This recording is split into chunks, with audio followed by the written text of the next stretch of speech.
El derecho penal tiene una tendencia inflacionaria que en cierta medida hace que los delitos en Colombia sean un tema de discusión y análisis permanente.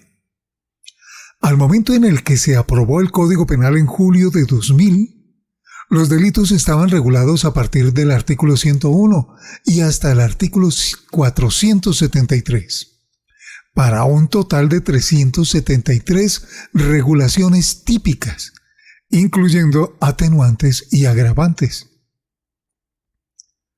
Para el mes de noviembre de 2022, el Código Penal incluye 96 artículos nuevos, sin incluir las modificaciones que se han introducido a los 373 iniciales.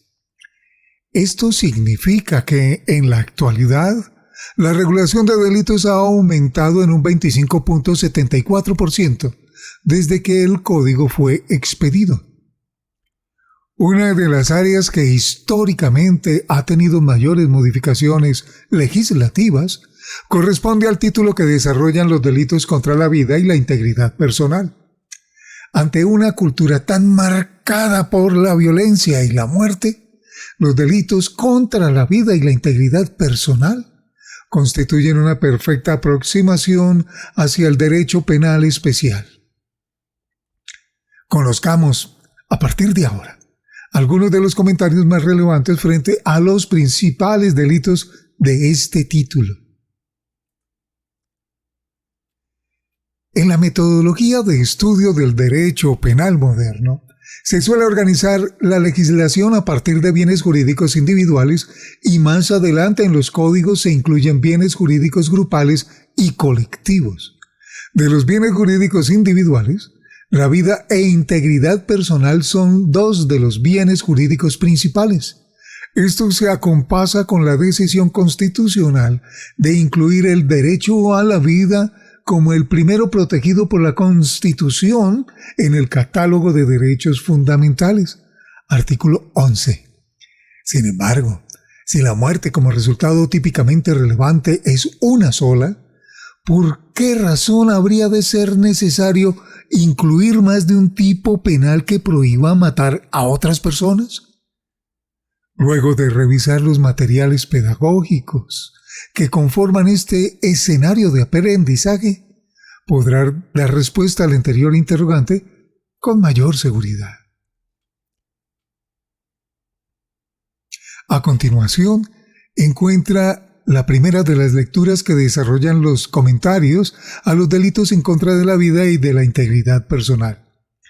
En esta primera lectura, el enfoque principal es respecto de los delitos que atentan contra la vida, partiendo del tipo penal de homicidio y construyendo las demás explicaciones a partir de este tipo penal. Los comentarios buscan ayudar a explicar algunos aspectos de tipo penal, mas no replicar el texto legal. Delitos contra la vida y la integridad personal, parte 1. Les lee Juan Carlos Tejero Medina desde la ciudad de Bogotá. Debido a la riqueza normativa, así como a la extensión de cada uno de los distintos tipos penales a abordar, no resulta posible citar cada una de las normas y simultáneamente aportar los comentarios a los tipos penales estudiados. En consecuencia, el estudio de esta y las subsiguientes lecturas fundamentales se decantará especialmente por brindar elementos que apoyen la lectura de la norma. Por lo anterior, es indispensable que el estudiante revise cada uno de los artículos del Código Penal mientras desarrolla la presente lectura. La versión en línea recomendada es la de la Secretaría del Senado, referenciada abajo, porque mantiene el código actualizado en cuanto a la vigencia normativa, análisis de constitucionalidad y comentarios editoriales pertinentes. Los delitos contra la vida e integridad personal se encuentran tipificados como el primer título de la parte especial del Código Penal, CP. En un país que ha sufrido una tradición de violencia y muerte, muchos de estos delitos han tenido un importante desarrollo histórico. A continuación, entonces, la primera parte del estudio de estos delitos. El delito de genocidio artículo 101 del Código Penal, y de apología del genocidio, artículo 102 Código Penal. La base del delito de genocidio es la causación dolosa de la muerte de una o más personas. En esto, el genocidio comparte el mismo núcleo fáctico con otros tipos penales de similar naturaleza. En consecuencia, una de las claves es saber diferenciar cuándo se está ante un tipo penal de homicidio, cuándo se está ante un homicidio y cuándo se está ante un genocidio o ante un homicidio en persona protegida. Matar a una persona, por ejemplo, es la base fáctica del delito de homicidio, que será objeto de estudio en el presente escenario de aprendizaje. Esto mismo puede predicarse del homicidio en persona protegida, que se encuentra tipificado en el artículo 135 del Código Penal. Este artículo se encuentra dentro de aquellos que buscan proteger a personas y bienes protegidos por el derecho internacional humanitario. Esto aplica en consecuencia en casos en los que existe un tipo de conflicto exterior, guerra exterior o conflicto interior, guerra civil o conflictos con grupos armados organizados. En primera medida, una lectura comparativa del artículo 101 del Código Penal del 2000, que tipifica el genocidio, y el artículo 103 del mismo estatuto, que tipifica el homicidio simple, muestra que el homicidio únicamente puede darse a partir de la muerte de una persona. En efecto, el tipo penal reza: el que matare a otro.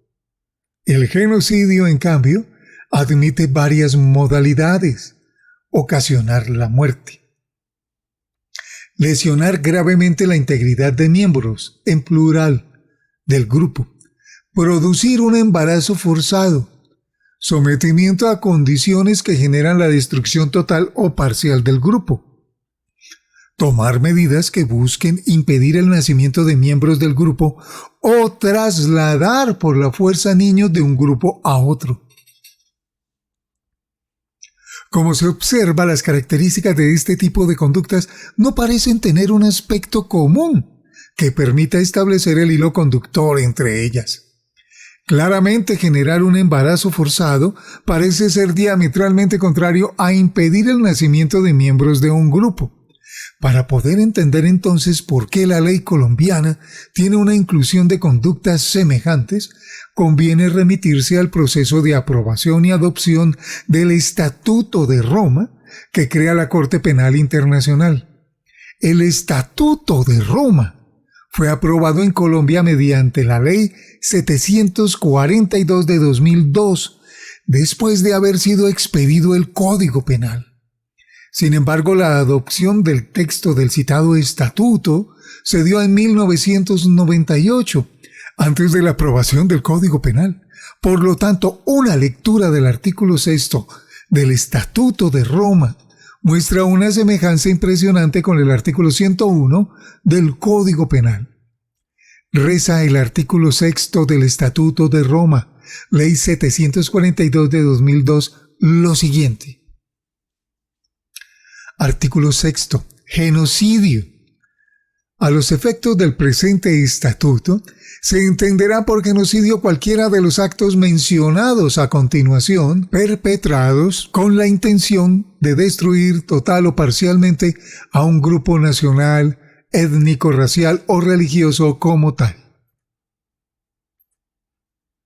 A. Matanza de miembros del grupo. B. Lesión grave a la integridad física o mental de los miembros del grupo. C. Sometimiento intencional del grupo a condiciones de existencia que haya de acarrear su destrucción física total o parcial. D. Medidas destinadas a impedir nacimientos en el seno del grupo. E. Traslado por la fuerza de niños del grupo a otro grupo. El genocidio es una de las conductas que históricamente ha sido utilizada por el ser humano como una forma de guerra. En la historia se han presentado varios ejemplos de este tipo de situaciones. En tiempos algo más recientes, destacan el denominado Holocausto judío por parte de los nazis en Alemania del Tercer Reich, en cabeza de Adolfo Hitler.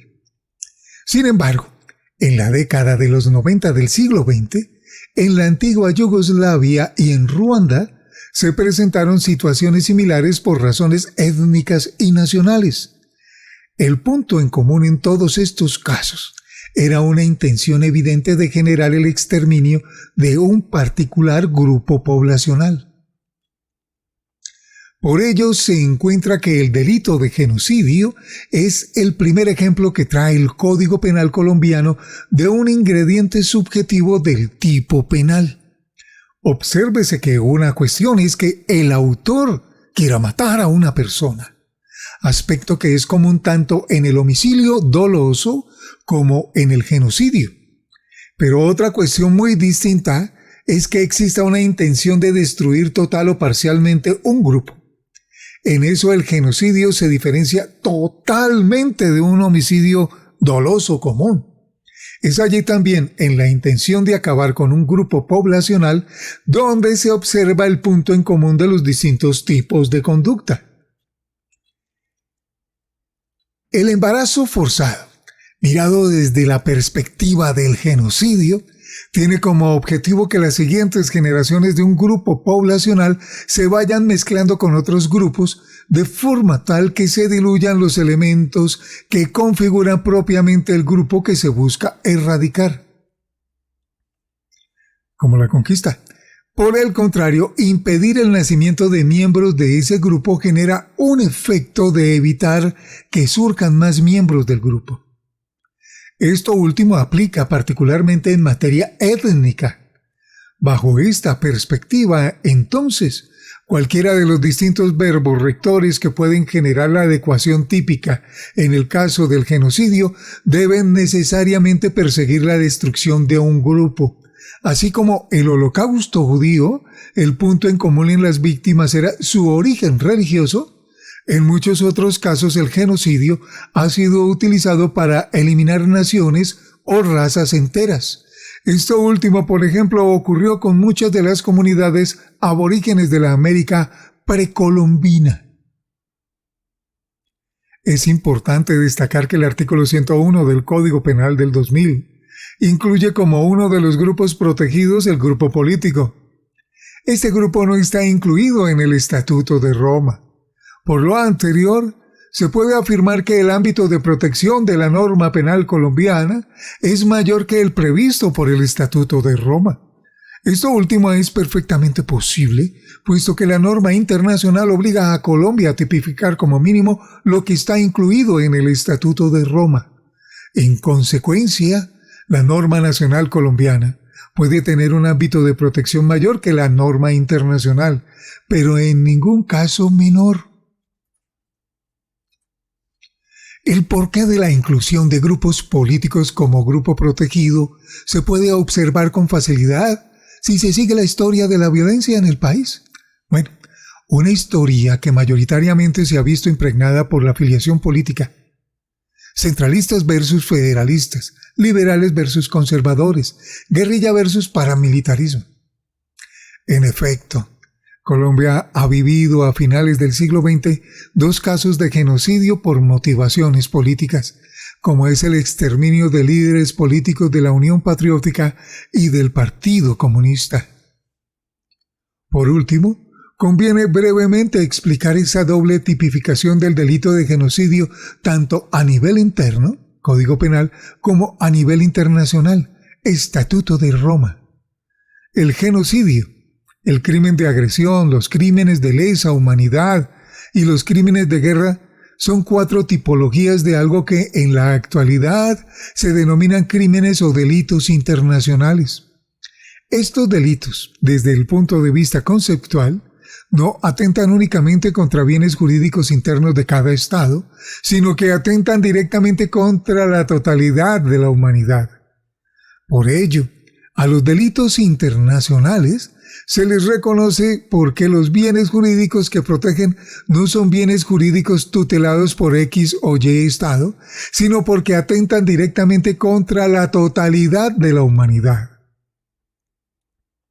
Bajo ese entendido, están tipificando tanto a nivel internacional como a nivel interno, sin que ello implique una vulneración del principio del non bis in idem. El genocidio como acto externo físico verificable suele ser la finalización de una cadena de eventos que llevan a la matanza. Sin embargo, esa intención, elemento subjetivo del tipo penal de genocidio, no surge espontáneamente a nivel masivo, sino que suele ser fruto de un discurso ideológico que se masifica, se generaliza, se normaliza, a tal punto que parece ser lo normal en una circunstancia determinada. Esto explica, en consecuencia, que el artículo 102 del Código Penal de 2000 tipifique el delito de apología del genocidio. De la redacción del artículo 102, se ha de destacar que la apología del genocidio no requiere que la persona que la cometa sea el autor o responsable final de esas ideas, sino que basta con que se difundan, verbo rector, las ideas que promueven el genocidio o el antisemitismo. Igual, el delito de apología del genocidio es un delito de peligro abstracto, lo que implica que no se requiere que físicamente haya algún muerto o lesionado como que en consecuencia de la difusión de estas ideas, sino que la ley colombiana ya califica su difusión como un peligro en sí mismo. Abro unas comillas y le digo a la audiencia, recuerden lo que sucede con las audiencias digitales, con las redes sociales, con las tribus sociales, etc. Aunque en la actualidad el concepto de antisemitismo no es del todo específico, el término generalmente hace referencia a una actitud hostil hacia los judíos y su cultura. Es de anotar que, si bien el Estado de Israel se creó como un territorio para los judíos, no puede identificarse judío como un sinónimo de israelí. Históricamente se puede rastrear el origen del concepto actual del antisemitismo en la ideología nazi promovida por Hitler, tendiente a acabar con los judíos.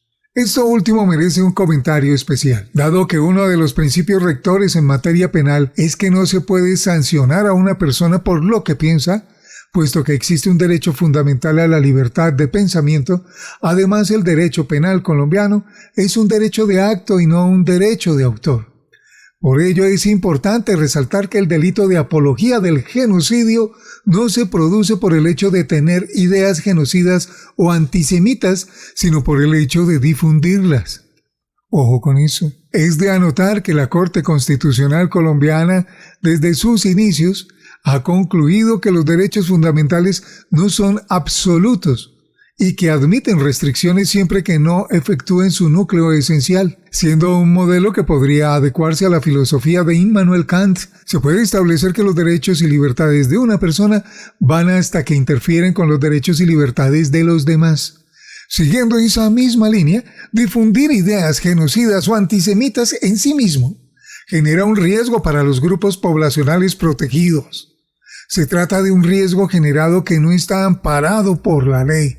Por el contrario, históricamente han generado que puede llegar a ser profundamente peligroso.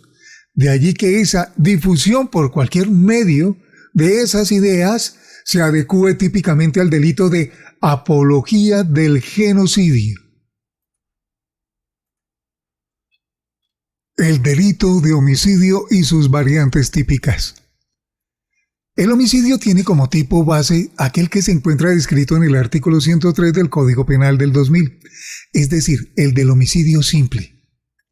La redacción del tipo penal permite mostrar un estilo de redacción que ha caído en desuso, como es la elección de una forma verbal en subjuntivo futuro, matare, en vez de la cada vez más usada forma verbal en subjuntivo presente, mate. Esto muestra, entre otros aspectos, La larga historia del tipo penal de homicidio. Una comparación con otras tipificaciones mucho más recientes en la historia. Es un principio interpretativo en materia de derecho penal general el de especialidad. Esto implica que, dado que una misma muerte, en el caso del homicidio, no puede ser sancionada más de una vez de conformidad con los principios básicos del derecho penal, ante una discrepancia entre qué tipo o norma ha de aplicar, debe preferirse aquella que regula de manera más específica el caso por encima de aquella que regula el caso de manera general. El Código Penal colombiano regula únicamente en este título delitos contra la vida y la integridad personal. Las siguientes conductas, todas ellas constitutivas de alguna variante de homicidio.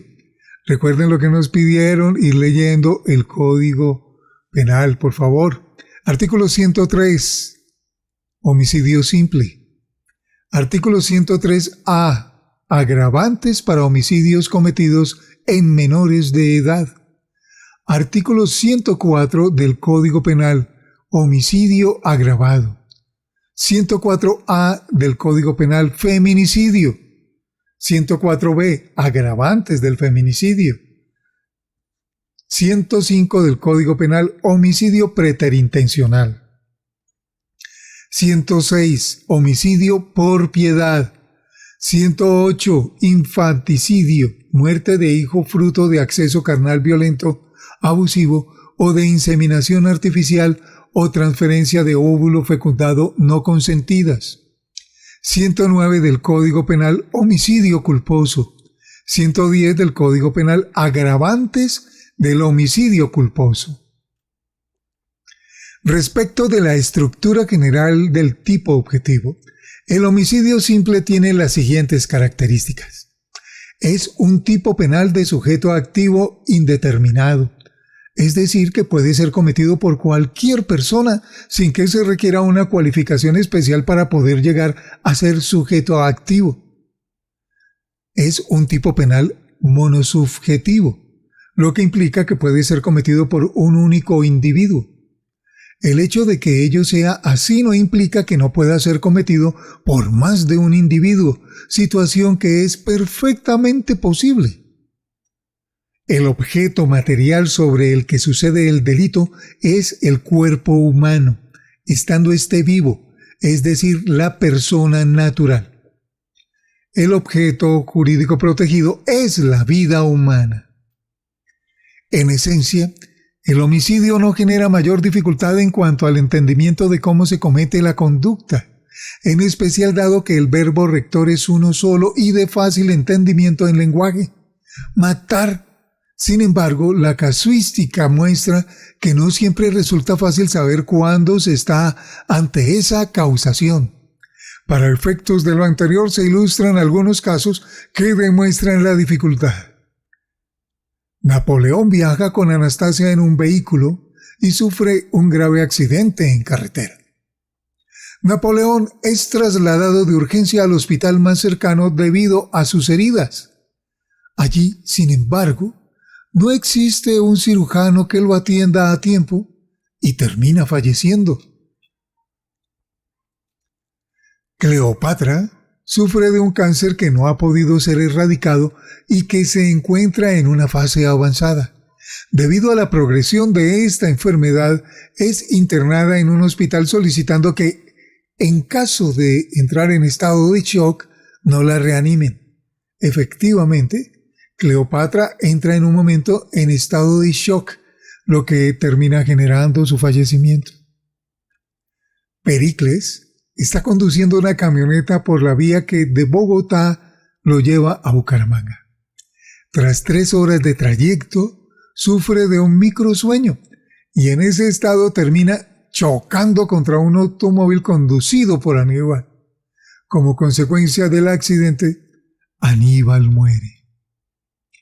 Obsérvese que, para poder resolver este tipo de casos y determinar si se está ante un homicidio o ante una conducta atípica, se debe necesariamente acudir a distintas herramientas, como es el análisis de secuencia de eventos a las luces de la teoría de la imputación objetiva. Por ejemplo, en todo caso, por el momento conviene mencionar que no siempre es fácil determinar en qué casos un sujeto mata a otro, o cuándo puede formar parte de la secuencia de condiciones causales, pero no haber matado a alguien desde el punto de vista jurídico penal.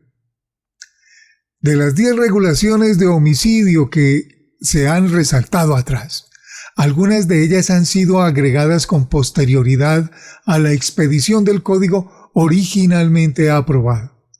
Es el caso del feminicidio y sus agravantes, así como la agravante para homicidios en menores de edad. En ambos casos se revisarán estos dos fenómenos en apartes distintos de esta misma lectura. ¿Cómo mejorar? La legislación colombiana suele acudir mucho a la creación de tipos penales o al endurecimiento de penas como mecanismo para evitar la masificación de cierto tipo de delitos. En muchas ocasiones, tipos penales incluyen numeración con una letra final u otra forma similar suelen incluir este tipo de modificaciones.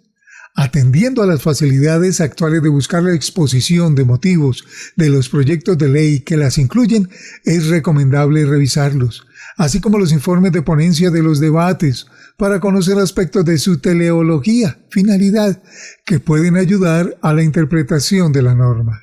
Homicidio preterintencional y homicidio culposo.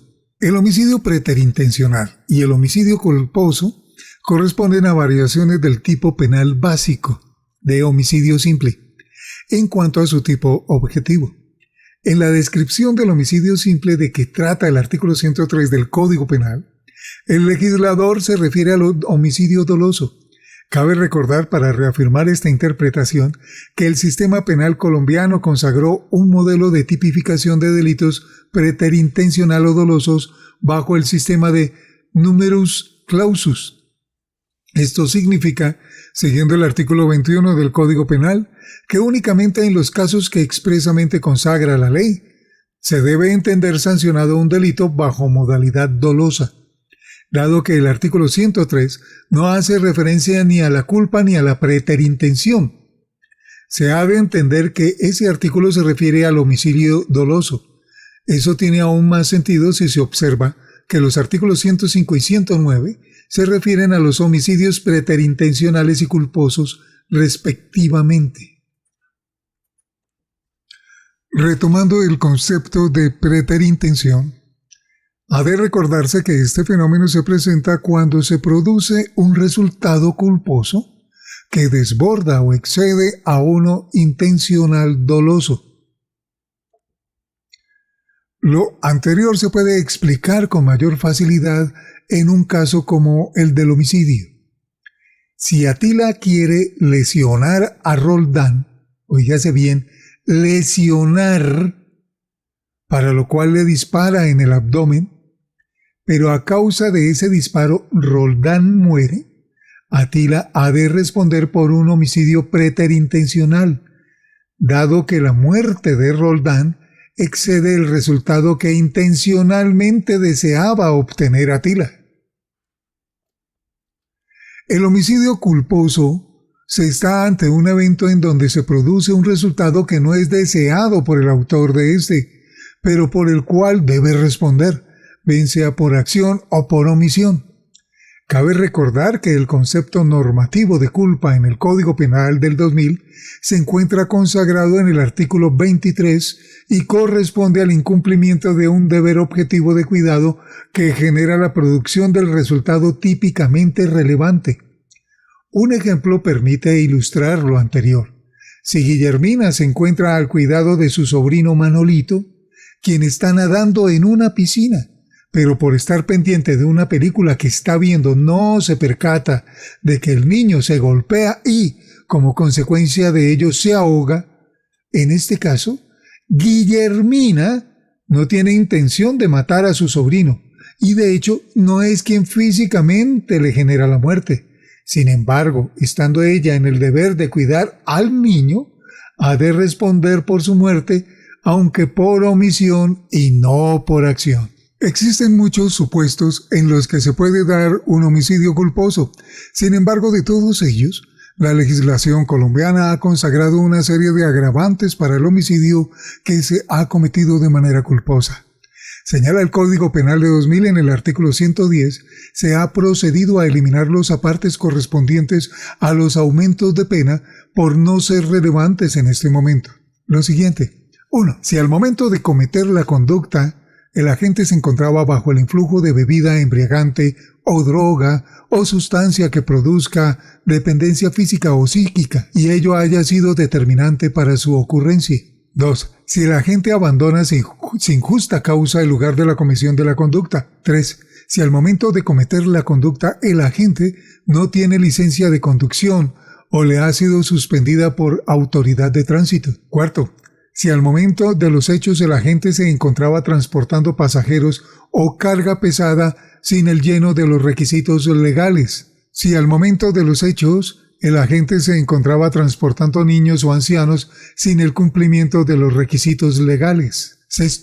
Si al momento de cometer la conducta el agente estuviese conduciendo vehículo automotor bajo el grado de alcoholemia igual o superior al grado primero, bajo el efecto de droga o sustancia que produzca dependencia física o psíquica, y ello haya sido determinante para su ocurrencia. Obsérvese que la mayoría de los supuestos de la norma están pensados para los homicidios culposos cometidos en accidentes de tránsito.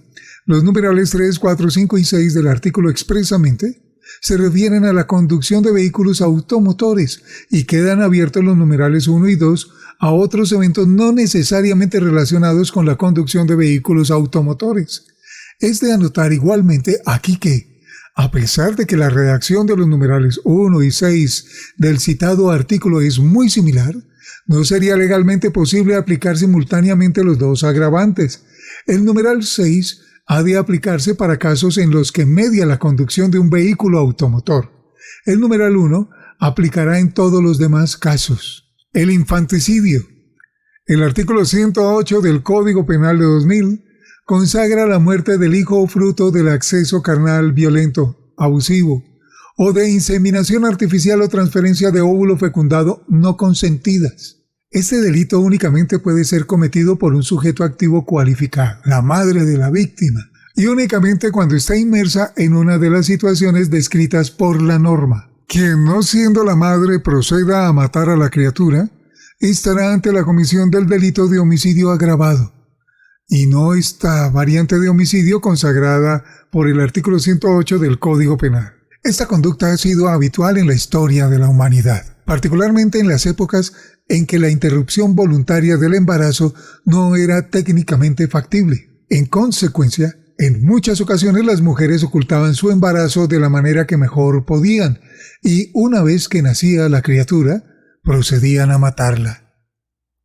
Al momento de tipificarse ese delito en el Código de 2000, la situación jurídica frente a la interrupción voluntaria del embarazo era muy distinta a cómo es en actualidad, siendo el aborto, en su momento, un delito que no admitía excepciones.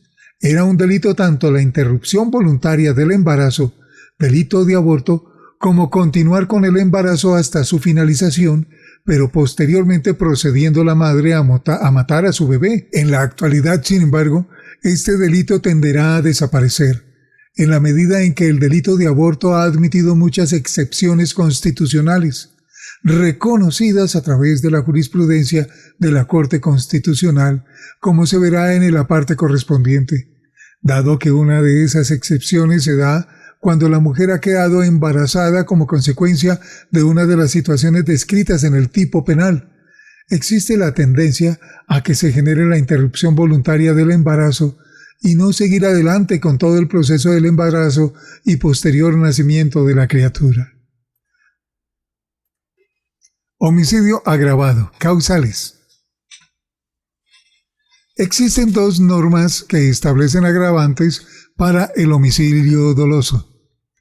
La primera de ellas es descrita por el artículo 104 del Código Penal y la segunda por la inclusión de un nuevo artículo en el artículo 103A. A raíz de la expedición de la Ley 2098 de 2021, el artículo 104 del Código Penal de 2000, que fue el que originalmente incluía el código desde su expedición en el 2000, ha sido objeto de modificaciones numerosas veces. La más reciente corresponde a la introducida por la Ley 2197 de 2022. En la actualidad, se trata de 12 causales de agravación del homicidio. Por razones de espacio no se enumerarán todas. Especial mención merecen 3 de ellas, para efectos explicativos. En primer lugar, ha de abordarse la previa por el numeral 4 del artículo 104 del Código Penal de 2000, que textualmente reza: 4. Por precio, promesa remuneratoria, ánimo de lucro o por otro motivo abyecto o fútil. Los dos últimos términos empleados por el artículo no son de uso común en la actualidad, y ello obedece nuevamente a que se trata de una norma con una importante tradición histórica en el país, por lo que se ha venido reproduciendo de manera similar en distintas codificaciones. Los dos términos no significan lo mismo. El término abyecto se refiere a algo despreciable o vil, mientras que el término fútil se refiere a algo de poca importancia o relevancia. En otras palabras, lo que la norma busca sancionar con la inclusión de la agravante es que la muerte de la víctima se produzca por razones viles, abyecto o de poca relevancia, fútil. En segundo lugar, conviene referirse a la segunda causal del segundo grupo de agravantes. Es la novena del total de agravantes consagradas, que reza: segundo, en persona internacionalmente protegida diferente a las contempladas en el título segundo de este libro, y agentes diplomáticos de conformidad con los tratados y convenios internacionales ratificados por Colombia. Dado que ese es un grupo de delitos que no son revisados en este módulo, merece una breve mención.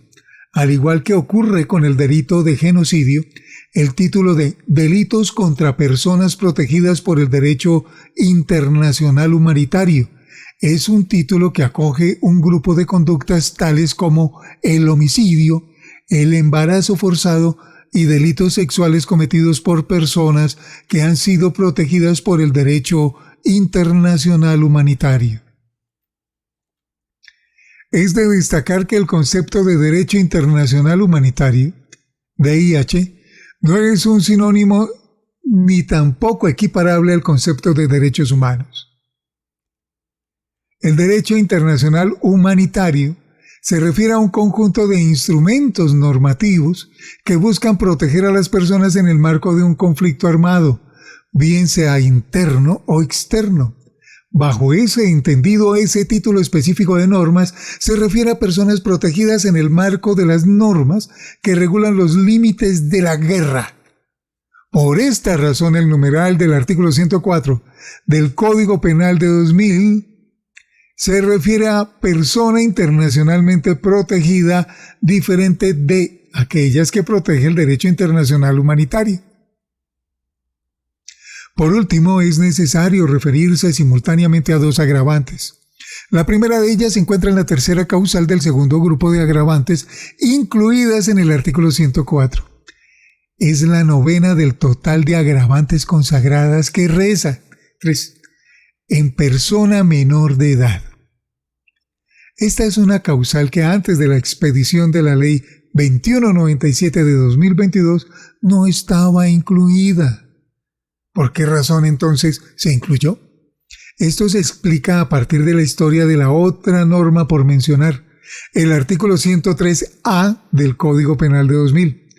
Esta norma, que como se señaló atrás se adicionó con la aprobación de la Ley 2098 de 2021, correspondía a una iniciativa legislativa tendiente a proteger a la niñez colombiana, que siempre ha sido víctima, pero especialmente en tiempos recientes, de toda forma de violencia física. Por ello se incluyó una norma específica que consagraba un homicidio agravado cuando las víctimas fueran menores de 14 años, en unas situaciones o contextos especiales señalados en el artículo. Más allá de las causales de agravación, la norma incluía una novedad especial: la prisión perpetua como forma de sanción para personas que mataran niños. La norma fue fundada a su vez en una modificación que se introdujo al artículo 34 de la Constitución, norma superior que prohibía la prisión perpetua. A través de la aprobación del Acto Legislativo 1 de 2020, se modificó ese artículo constitucional para permitir la cadena perpetua para cierto tipo de delitos. Sin embargo, la Corte Constitucional declaró inexequible ese acto legislativo a través de la sentencia C-294 de 2021, con ponencia de la magistrada Cristina Pardo Schlesinger.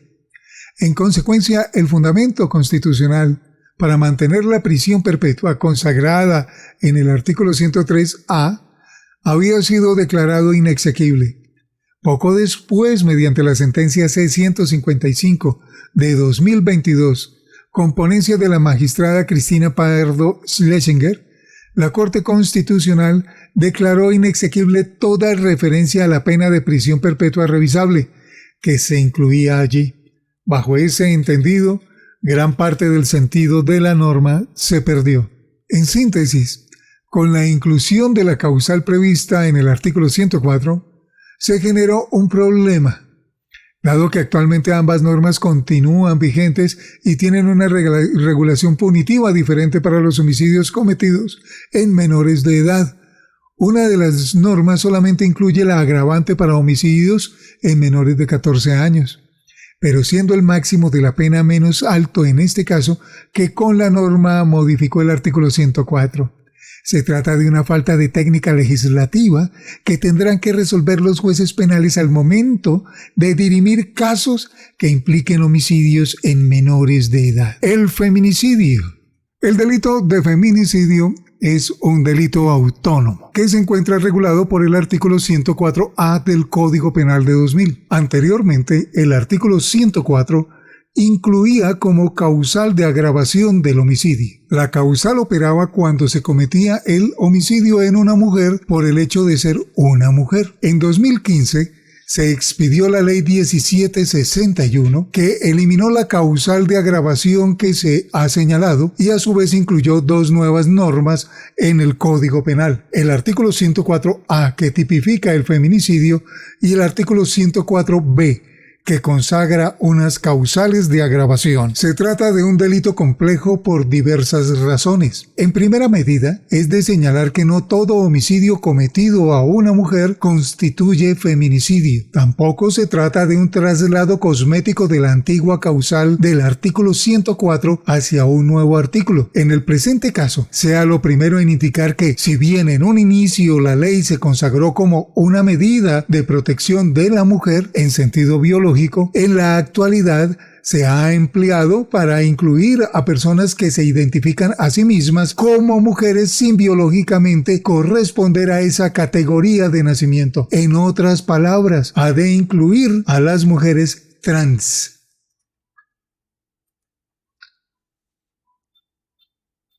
En cuanto a la manera como se incurre en la conducta, la complejidad de la norma no deviene de la cantidad de verbos rectores que incluyen el tipo penal, mas sí de unas circunstancias que deben concurrir para que el delito se tipifique como feminicidio. Se trata de uno o algunos de los requisitos. Se cita la causal de ley y posteriormente se brinda una breve explicación. 1. Que el homicidio se cometiere sobre la mujer o mujer trans por el hecho de serlo, que fue recién recomendado. 2.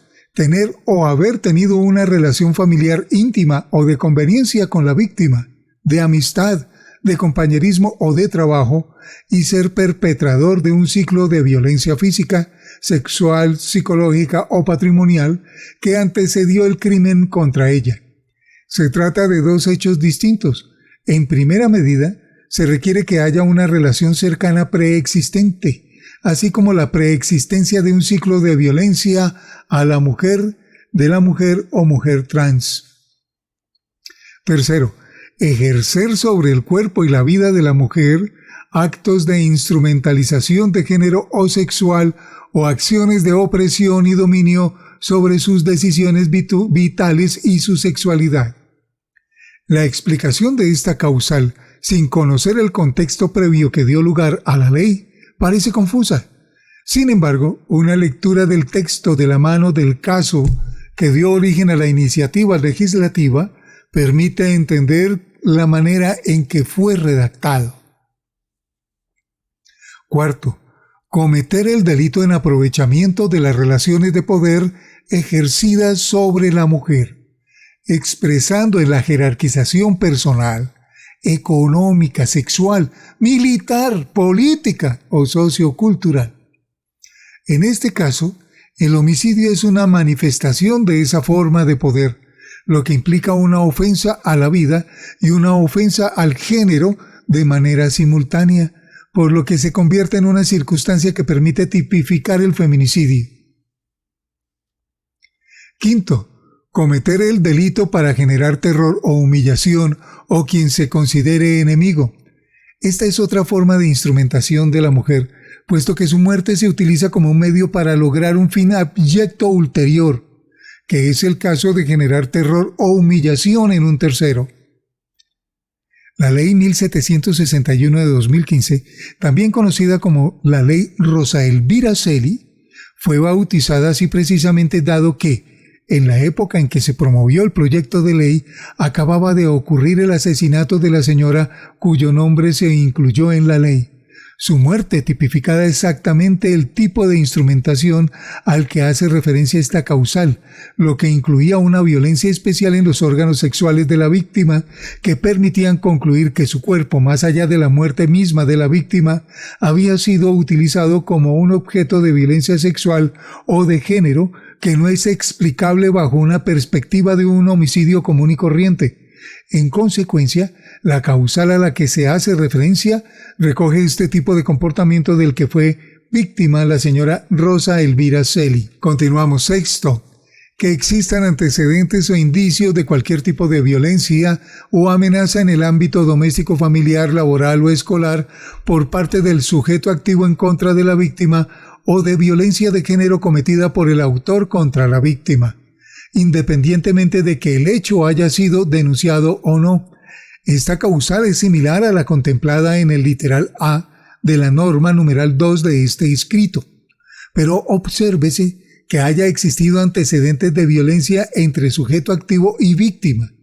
En este evento no existe una relación de temporalidad específica entre esos antecedentes y la perpetración de la muerte. Se trata de un antecedente que no requiere denuncia o condena previa.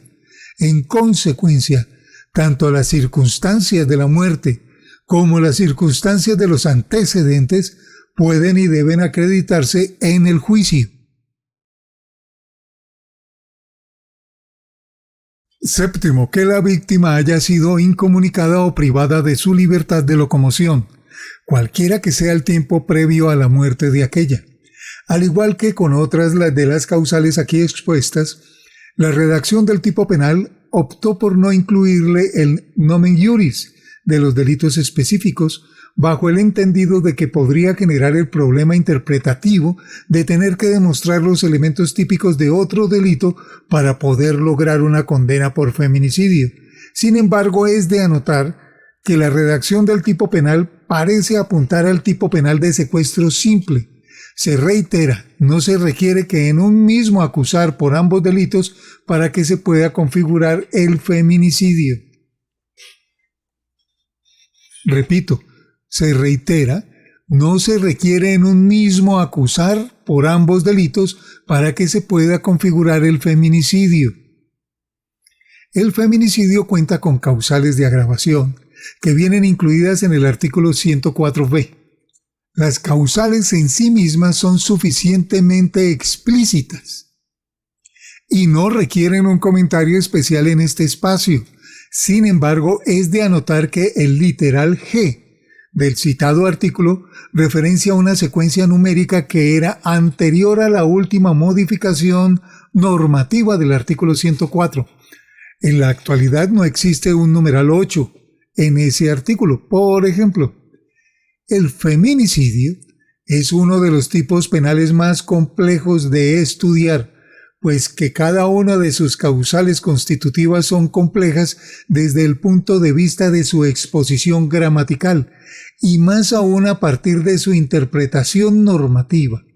No obstante lo anterior, teniendo en cuenta las menciones acerca de la historia de la creación de este tipo penal, es más fácil su interpretación a partir de la historia y su finalidad. Inducción o ayuda al suicidio y homicidio por piedad. La inducción o ayuda al suicidio es un tipo penal que busca sancionar a quien determine a otros a cometer suicidio o le preste ayuda para que quien decida suicidarse pueda hacerlo.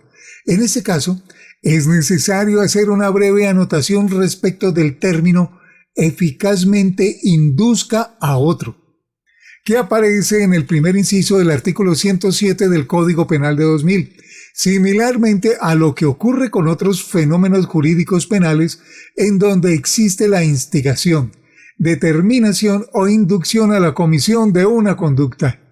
En este caso, no basta que un tercero mencione una idea acerca del suicidio sin que se genere una ideación suficientemente fuerte en la mente de la persona que podría llegar a cometer suicidio. Castro 2011, página 130. Siguiendo a Carlos María Romeo Casabona, sostiene que dicha inducción eficaz debe hacer nacer la voluntad de morir que anteriormente no estaba allí. La idea expresada por el profesor Castro no se comparte integralmente, pues deja de lado fenómenos de reciente trascendencia como la inducción al suicidio a través de redes sociales o como consecuencia de un fenómeno de bullying o matomeneo masivo, principalmente en colegios y escuelas. En muchos de estos casos, la inducción al suicidio se da como una consecuencia de un fenómeno de presión social y mental tan severa que la persona encuentra en el suicidio la única escapatoria a su sufrimiento. El término utilizado por la ley es de eficazmente induzca, no genere la idea de. Repito, el término utilizado por la ley es de eficazmente induzca y no el de genere la idea de. Otra anotación merece el segundo inciso del artículo 107 del Código Penal de 2000, que se refiere a la ayuda efectiva para cometer suicidio de quien padezca intensos sufrimientos provenientes de lesión corporal o la enfermedad grave e incurable. En este punto se ha de establecer una conexión con el artículo 106 del Código Penal de 2000, que corresponde al homicidio por piedad. En la descripción típica del artículo 106 del Código Penal, es punible la conducta de quien mate a otro por piedad para poner fin a intensos sufrimientos provenientes de lesión corporal o enfermedad grave o incurable. Ingrediente subjetivo. Obsérvese entonces que el artículo 106 y el segundo inciso del artículo 107 se refieren en esencia a una muerte que tiene como finalidad poner fin a un intenso sufrimiento que padece quien muere. En la primera de las normas, el autor de la muerte es un tercero distinto de la víctima. En el evento del artículo 107, inciso segundo, el tercero brinda una colaboración eficaz, pero no es tenido como autor de la muerte en sí misma. Más allá de ello, es importante anotar que ambos tipos penales han sido recientemente objeto de un desarrollo jurisprudencial importante. Similarmente a lo que ocurrió con el caso de la cadena perpetua, La materia fue resuelta a través de 2 sentencias de control de constitucionalidad por parte de la Corte Constitucional. En la primera de ellas, la sentencia C-233 de 2021, con ponencia de la magistrada Diana Fajardo Rivera, la Corte Constitucional declaró condicionalmente exequible el artículo 106 correspondiente al homicidio por piedad. En la segunda de ellas, la sentencia C-164 de 2022, con ponencia del magistrado Antonio José Lizarazo Ocampo, el máximo tribunal en materia constitucional declaró condicionalmente exequible el segundo inciso del artículo 107 del Código Penal. En ambos casos, la Corte Constitucional condicionó la exequibilidad de las normas a que se entendiese que no se incurre ni en homicidio por piedad ni en auxilio al suicidio cuando las conductas son cometidas por un médico, previo consentimiento informado del paciente y cuando medie la situación de intenso sufrimiento a lo que se refiere a los tipos penales. En estos eventos no hay lugar a responsabilidad penal bajo el entendido de que la sentencia reconoce el derecho a lo que genéricamente se conoce como el suicidio asistido. Suicidio asistido. Esta figura del suicidio asistido, a su vez, constituye una evolución de la línea jurisprudencial seguida por la Corte Constitucional desde su creación. Uno de los primeros debates que se generaron a nivel constitucional correspondía al de la eutanasia, entendida como no impedir la muerte de quien va a morir, con miras a evitar mayor sufrimiento. En su momento, la Corte Constitucional entendió que el derecho de la vida digna en unas situaciones específicas podía prevalecer incluso sobre el derecho a la vida, que de acuerdo con el artículo 11 de la Constitución Política del 91 es inviolable. Las 2 sentencias atrás mencionadas, la C-233 de 2021 y la C-164 de 2022, van un paso más allá en la medida en que ya no es constitucionalmente permitido en algunos momentos acudir a la eutanasia, sino que es permitido igualmente que se induzca el curso causal de la muerte. Por ello, a este segundo fenómeno se le diferencia de la eutanasia en la medida en que en este último hay un curso causal que lleva a la muerte y que, siguiendo la deontología de la profesión médica, se estaría obligado a evitarla, pero a costa de un intenso sufrimiento. En el segundo caso no existe una inminencia de muerte y precisamente el paciente busca llegar a ese estado como consecuencia del intenso sufrimiento.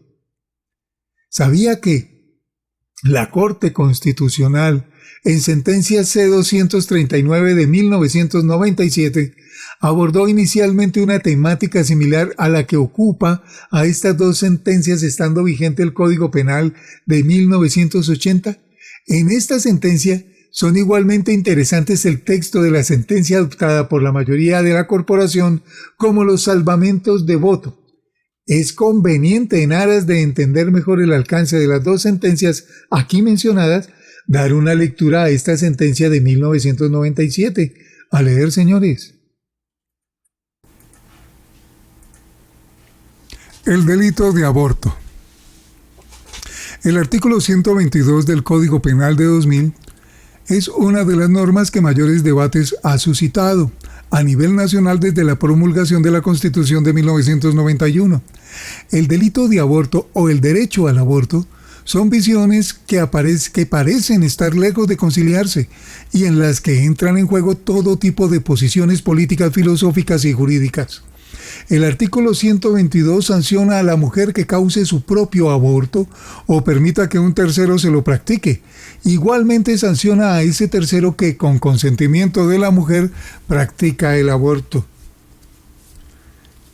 Sea lo primero decir que, en un lenguaje actual, tendría que matizarse lo expuesto en el párrafo anterior, dado que el fenómeno del aborto se puede dar de manera espontánea, propiciada, voluntaria o involuntariamente. Por ello, en la actualidad, en el artículo 122 del Código Penal de 2000, se refiere a este fenómeno como la interrupción voluntaria del embarazo, IV, y no como aborto.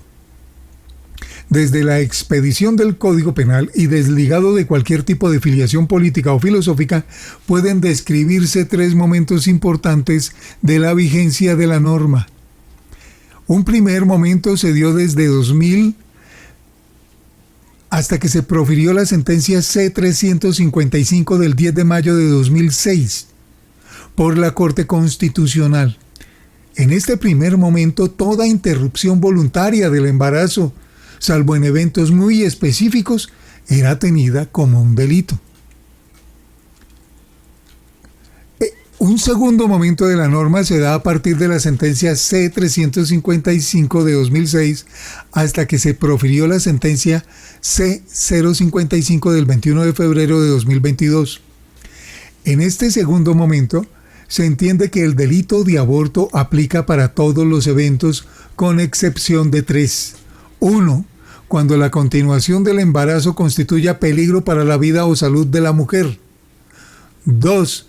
Cuando exista grave malformación del feto que haga inviable su vida. Y 3.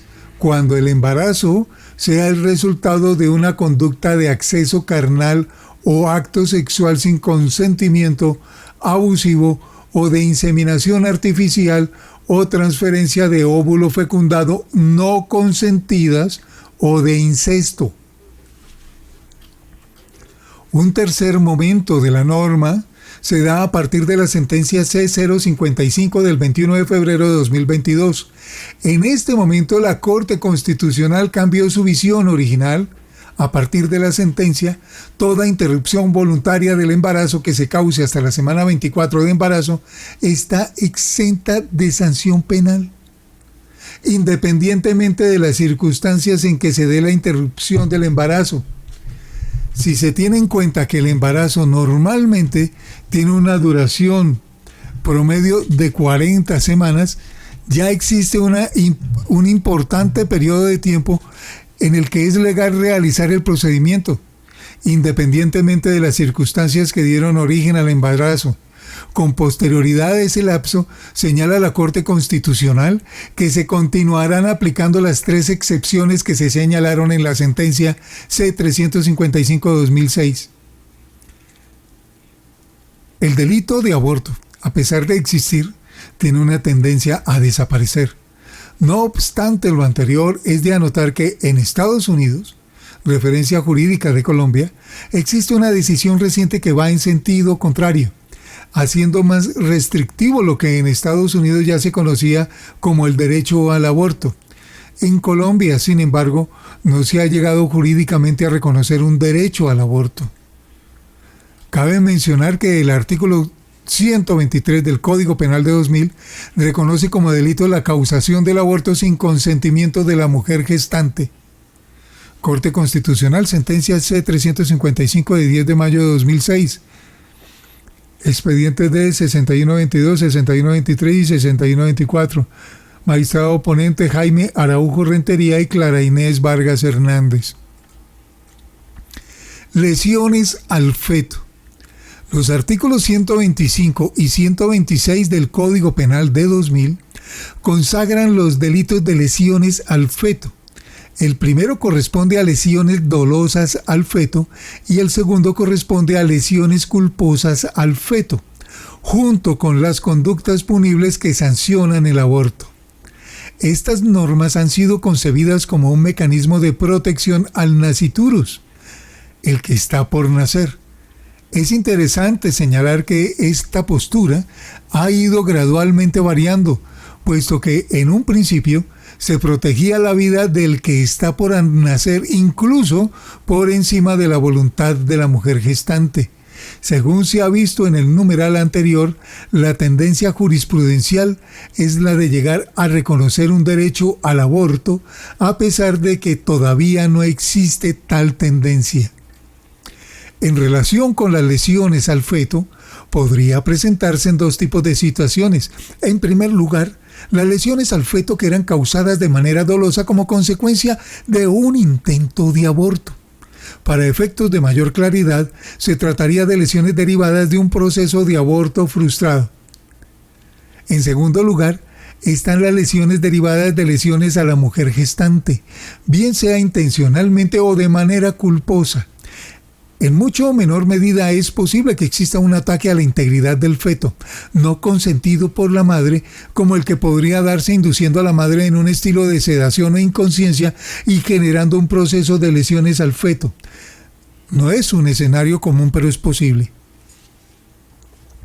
Frente a estos tres escenarios, es de anotar que el primer escenario probablemente dejará de existir en la medida en que, al generarse un reconocimiento de ciertos eventos de interrupción voluntaria del embarazo amparados por ley y por las condiciones de salubridad de los establecimientos, así como los procedimientos de IVE, se dará lugar a que no sea viable que se den muchos casos de abortos fallidos. Respecto del segundo de los casos, es de anotar que además del tipo penal de lesiones al feto, existe una modalidad de lesiones personales que implica que genere un aborto o un parto prematuro, cuando ello es consecuencia de unas lesiones a la mujer gestante. Por lo tanto, este tipo penal previsto por el artículo 125 podría aplicar en aquellos eventos en los que hay lesiones dolorosas a la madre que afecten al feto, pero sin que ello implique un aborto o parto prematuro. Es de anotar que este tipo penal admite la modalidad culposa, tal y como los consagra el artículo 126 del Código Penal de 2000. Referencias: Acto Legislativo Primero de 2020, por medio del cual se modifica el artículo 34 de la Constitución Política, suprimiendo la prohibición de la pena de prisión perpetua y estableciendo la prisión perpetua revisable. Castro, CG 2011. Delitos contra la vida y la integridad de la persona independiente.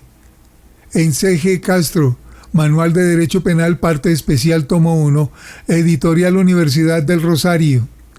Castro CG y Balcázar González A. 2011. Delitos contra la vida humana dependiente.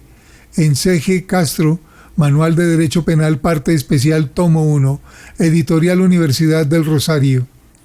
Código Penal, Ley 599 de 2000, 24 de julio de 2000. Corte Constitucional, Sentencia C055 del 21 de febrero de 2022.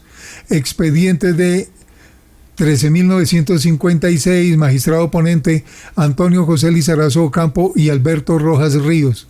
Corte Constitucional, Sentencia C155 del 5 de mayo de 2022. Magistrado ponente Cristina Pardo Schlesinger. Corte Constitucional, Sentencia C164 del 11 de mayo de 2022. Expediente D 14.389. Magistrado ponente Antonio José Lizarazo Ocampo. Corte Constitucional, Sentencia C233 del 22 de julio de 2021, expediente D 14.043, magistrado ponente Diana Fajardo Rivera.